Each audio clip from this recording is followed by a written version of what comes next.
नमस्कार दोस्तों, आज हम हेलमेट बाबा और कोरोना काल में मास्क मैन के नाम से प्रसिद्ध हमारे बड़े भाई सुनील सरियाम जी के साथ बैठे हैं। और बड़े दिनों बाद मुलाकात हुई है हमारी सुनील भैया के साथ, क्योंकि सुनील भैया पिछले बहुत दिनों से व्यस्त चल रहे थे और व्यस्त समय में से समय निकालकर हमें समय दिया है भाई ने। तो ये बड़ी बात है कि इस कीमती समय में से समय निकालकर हमें समय देना। तो आज हम दो शब्द हमारे सुनील भैया के साथ साझा करेंगे और हम बात करते हैं सुनील भैया के साथ। और सुनील भैया बताएंगे उनकी एक बहुत अच्छी चीज़ है, मेरा हेलमेट मेरा अभियान मेरी तो हम सुनील भैया के साथ अपनी बात को और आगे बढ़ाते हैं और सुनील भैया से जानना चाहेंगे कि जो उनका अभियान चल रहा है उसके बारे में हमें विस्तृत जानकारी बताएं और लोगों को किस तरह से प्रेरित करना है सड़क पर चलते समय, उसको लेकर हम उनसे दो शब्द उनकी वाणी से सुनेंगे। नमस्कार साथियों, आज हमारे सभी भाई उनके साथ एक छोटी सी चर्चा, मेरा हेलमेट मेरी सुरक्षा के बारे में सभी लोग जानते हैं। यह अभियान हमारा सड़क सुरक्षा के तहत हमारे युवा साथियों को और जो प्रतिदिन अपने कार्य के लिए घर से निकलते हैं और अपने कार्यस्थल पर दो पहिया वाहन चलाते हुए पहुंचते हैं, उनकी सुरक्षा को लेकर के यह अभियान 2017 से हमने प्रारंभ किया। इसका मूल मोटो जो है वो हमारे साथियों की सुरक्षा करना है, उन्हें सड़क पर चलते हुए सुरक्षित रखना है ताकि हम घर से जिस अवस्था में जाएं वापस वैसे हंसते मुस्कुराते वापस आएं। यह अभियान का मूल उद्देश्य है और सभी के लिए जो हमने एक अभियान की शुरुआत की है कि मेरा हेलमेट मेरी सुरक्षा। अगर आप हेलमेट का उपयोग अगर करेंगे तो निश्चित ही हम चोटिल जरूर होंगे लेकिन हमारे साथ में कोई बड़ी अनहोनी नहीं होगी। सुनील भैया, मेरे मन में एक सवाल था, छोटा सा सवाल है और स्वाभाविक है कि जब चर्चाएं होती है सवाल भी आते हैं। तो ये लोगों को प्रेरित करने के लिए आपके मन में कहाँ से ये चीज़ आई, ये मैं जानना चाहूँगा। तो में क्या हुआ था कि हमारे कॉलेज के प्रिंसिपल, जहाँ मैंने डिप्लोमा किया, गवर्नमेंट पॉलिटेक्निक बैतूल के आदरणीय अरुण कुमार भदौरिया सर है, वहाँ से हमारी शुरुआत हुई। उन्होंने कहा कि बेटा, आदमी स्वयं के लिए तो कुछ करते हैं लेकिन क्या हम दूसरों के लिए कुछ कर सकते हैं? तो ऐसी कोई चीज़ हम करें जिससे कि लोगों को हम प्रेरित कर सकें। अच्छा, बहुत सारे लोगों के मन में ये भी सवाल आता है सुनील भैया कि कई बार लोग कहते हैं कि यार लोग 10 रुपये किसी को नहीं सुनील भैया दे पाते हैं और आप एक हेलमेट दे रहे हैं तो आज की डेट में कम से कम 2000 रुपये की कीमत का होगा। अगर सही ISI मार्क के साथ हम लें तो 2000 रुपये से कम का नहीं होगा। तो ये चीज़ आप अपने जेब से खर्च करते हैं या कहीं और से भी आपको सहयोग मिलता है? मैंने आज तक किसी का भी इसमें सहयोग नहीं लिया। मैं अपनी सैलरी का 30% जो है समाज के लोगों के लिए, जिस दिन से मैंने नौकरी ज्वाइन किया, मेरा उद्देश्य ही रहा कि मैं अपने जो स्वयं के जो खर्चे हैं उसे काट करके समाज के उन लोगों तक पहुंचाने का काम कर रहा हूँ। और जब मैं नौकरी नहीं लगा था, जब मैं पढ़ता था, तभी मेरे मन में एक विचार आया था कि यार जीवन में हमें कुछ अलग सा करना चाहिए। तो एक सवाल और है मेरा, अभी तक आपने बैतूल जिले में इसके लिए बहुत तीव्र गति से कार्य किया है और वो हमने देखा भी कई बार अखबारों के माध्यम से, खुद मैंने भी कई बार लिखा है अखबारों में। तो ये चीज़ें तो चलती रही, लेकिन हमने सुना है कि आप जिले से बाहर निकलकर दूसरे जिलों में भी लोगों को जागरूक कर रहे हैं। अभी हमारा जो अभियान है मध्य प्रदेश के बहुत सारे जिलों में पहुंच गए, साथ में उत्तर प्रदेश में भी हमारा अभियान पहुंच गया। हमारा अभियान छत्तीसगढ़ भी हमारा अभियान पहुंच गया और हमने अपने अभियान को और भी जगह उसको और राज्यों में भी पहुंचा है दूसरों के माध्यम से। लेकिन 3 राज्यों में तो मेरे माध्यम से लोगों तक मैं पहुंचा और वो मेरा अभियान जो है मेरा हेलमेट मेरी सुरक्षा 3 राज्यों में अभी पहुंच चुका। मैंने उद्देश्य किसी चीज को पाना नहीं है, मेरा उद्देश्य है मेरी चीज को लोगों तक पहुंचाना है, जो कि यह अभियान का मूल जो उद्देश्य है वो सुरक्षा है। तो वो किस माध्यम से कैसे पहुंचे ये मैं हमेशा सोचते रहता हूँ। अभी तक सुनील जी मैं जानना चाहूँगा कि आपने कुल कितने हेलमेट बांट दिए हैं?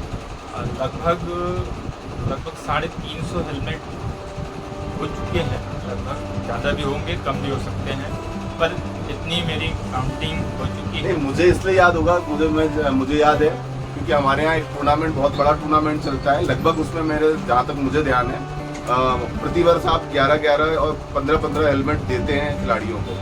तो अगर मैं उसका रेशो जोड़ता हूँ तो आपने 3 साल में 30 दूनी 60 90 हेलमेट तो आपने ऐसे ही दे दिया, सिर्फ खिलाड़ियों को दिया। तो ये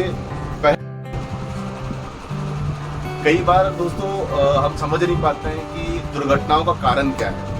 और सुनील भैया तो हमारे इस अभियान को संचालित कर रहे हैं, तो हम 2 शब्द उनके जबान से सुनना चाहेंगे कि आखिर दुर्घटनाएं घटित होने का कारण क्या है। तो सुनील भैया हमारे बताएंगे कि क्या कारण है और इसे कैसे रोका जा सकता है। साथियों, सबसे दुर्घटना होने का कारण या तो हम स्वयं हैं या सामने वाला।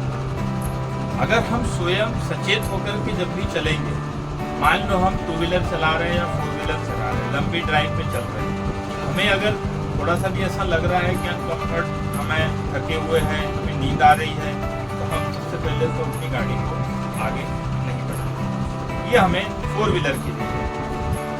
इसमें चालक भाइयों के लिए भी मेरा विशेष निवेदन कि अगर वो लंबी दूरी तय करते हैं तो उसमें वो आराम जरूर करें, क्योंकि आराम अगर आप नहीं करोगे तो निश्चित ही जब थक जाओगे तो आपको हरारत होगी और नींद कहीं ना कहीं आएगी।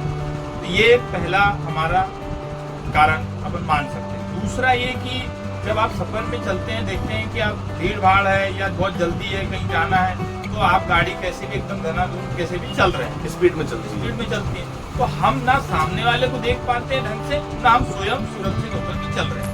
तो दोनों को सबसे पहले तो हमें जागरूक होकर के चलना है, सचेत होकर के चलना है कि सामने वाला कैसा चल रहा है। आप अगर सामने वाले को देख करके चलेंगे तो निश्चित ही वो अगर आपके ऊपर आ रहा है, आप अपने आप को बचा। दूसरी 2 व्हीलर की बात हम करें तो हमें 4 व्हीलर कोई चल रही है तो उससे डिस्टेंस बना करके चलना है। बिल्कुल, अगर हमारा डिस्टेंस अगर होगा तो निश्चित ही हम अपने आप को कंट्रोल कर सकते हैं। साथ ही सामने वाला आ रहा है, हमारा सामने पे ध्यान है, तो आज आप देख रहे हो कि सबसे बड़ा कारण हमारा मोबाइल है।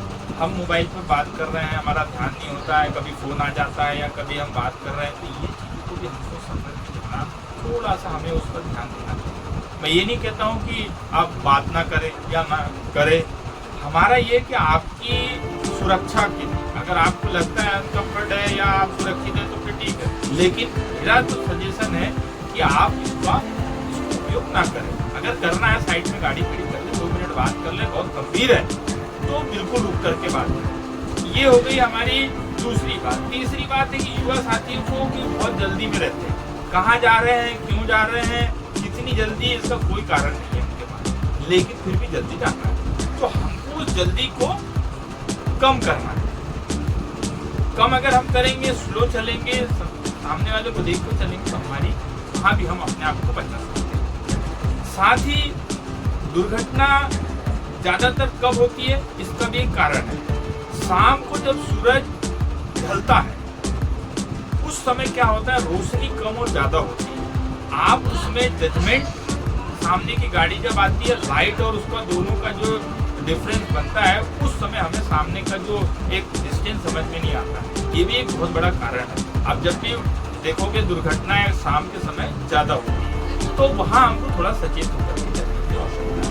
ऐसे कुछ कारण है जो कि हम अगर उसको करें। तीसरा कारण, सफर के दौरान रात शाम के बाद जो लोग सफर करते हैं, तो मुझे कहना नहीं चाहिए कि मदिरा का पान करके चलते हैं, लेकिन जो साथी चलते हैं वो ना करें। आपकी, क्योंकि आपके घर में कोई आपकी रखा देखा होगा, छोटे बच्चे नहीं है, तो इसको भी आप थोड़ा सा, बस ये कुछ कारण है जो हम अपने आप को बचा सकते हैं। साथ ही एक बहुत बड़ा कारण आता है अभी कि ट्रैक्टर जब चलता है तो उसके पीछे की लाइट होते नहीं, और अचानक हम कोई गाड़ी से आगे बढ़े, क्रॉस किए और सीधे जाकर के ट्रैक्टर से समझ नहीं पाते जाके टकरा जाते, क्योंकि पूरा जो बॉडी होती है उसकी एक स्ट्रक्चर है लोहे का है, जो कि डायरेक्ट आप अगर टकराते हैं तो सीधे के सीधे या तो आपके सर में चोट लगेगी या तो आपकी पसलियाँ टूट जाएगी। तो हमको अगर हमने हेलमेट पहना है तो हमारे सर बच जाएगा, तो नहीं होगी। तो आप स्वयं इन चीज़ों को समझिए कि हमको कैसे अपने आप को बचाना।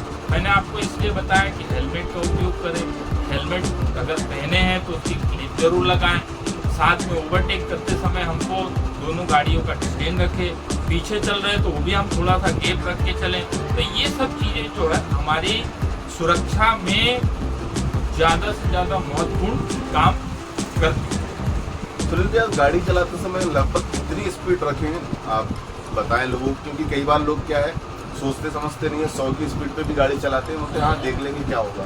तो एक ये बहुत अच्छी बात सभी भाई ने पूछी कि आज क्या हुआ कि देखो हमारे प्रदेश की सड़कें बहुत अच्छी है, हाईवे हमारा बहुत अच्छा है, जहाँ भी हम जैसे लंबे सफर में चलते हैं तो रोड अच्छी होने के कारण हमारी रफ्तार दिन ब दिन बढ़ते चली जा रही है, लेकिन हमारा जो कंट्रोल है वो हमारे हाथ से, जब हमारी स्पीड बढ़ेगी तो कंट्रोल हमारे हाथ से दूर हो जाता है। अचानक गाड़ी के सामने कोई जानवर आ गया या कोई ऐसी चीज़ आ जाती है जिसके कारण हम अपने आप को संभाल नहीं पाते, और गाड़ी को जब आप ओवर स्पीड होगी, ज़्यादा स्पीड होगी, आप रोकोगे तो सडनली वो नहीं रुकेगी।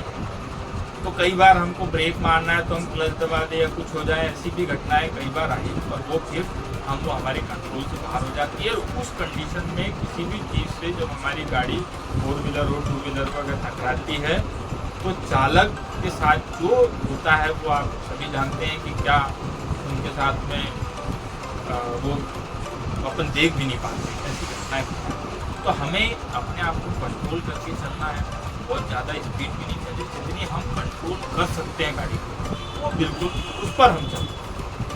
एक सवाल और था सुनील जी, कई बार हम लोग तो खैर पब्लिक और आम जनता दोनों, पब्लिक और शासकीय कर्मचारी और प्राइवेट कर्मचारी या आम जनता के बीच की कड़ियों को हमेशा मध्यस्थता करते हैं, लेकिन हमने एक सवाल हमेशा देखा कि पुलिस की चालानी कार्रवाई पर हमेशा सवाल उठाया जाता है। क्या पुलिस अगर आप सड़क से संबंधित नियमों को नहीं मानते और चालानी कार्रवाई कर रही है तो क्या यह गलत है या सही है, ये आप बताएं। शासकीय जो सिस्टम है गलत नहीं बोल सकता हूँ, कारण तो जब आप हेलमेट देते हैं सुनील भैया, तो लोगों के मन में क्या भावना आती है इस अभियान में जो आप कर रहे हैं, तो लोग आपको क्या कहते हैं? फिर बहुत सारी बातें आती है कि आप ये क्यों कर रहे हो, क्या इसमें आपका निजी स्वार्थ है या इससे आपको कोई लाभ हो रहा है। फिर मैं उनको बताता हूँ कि इससे मेरा कोई निजी स्वार्थ नहीं है, ना ही मेरा कोई NGO है, ना ही मुझे इससे कोई व्यक्तिगत लाभ होता है।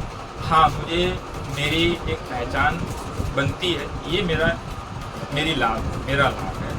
बाकी जो अभियान का मूल उद्देश्य है वह है कि जो हमारी मातृशक्ति है या हमारी, हम माँ कह सकते हैं, हमारी बहनें हो सकती है, हमारे और परिवार के जो लोग हैं, तो उनसे जो जुड़े उनके बच्चे हैं, हमारा उद्देश्य उनकी सुरक्षा करना, क्योंकि उनकी सुरक्षा इस अभियान के माध्यम से ही हम कर सकते हैं। क्योंकि आज आप देश में देखते होंगे कि जो दुर्घटनाएं हो रही, उसका सबसे बड़ा जो है जो दुर्घटना में लोगों की मृत्यु होती है वो आप देखोगे कि 18 से लेकर के 40 के अंदर के ही लोग होते हैं। अभी सुनील भैया, एक छोटी सी और मैं आपसे एक सवाल करूंगा, और सवाल नहीं है ये, तो आपके लिए मैं लोगों को एक मैसेज छोड़वाना चाहूँगा।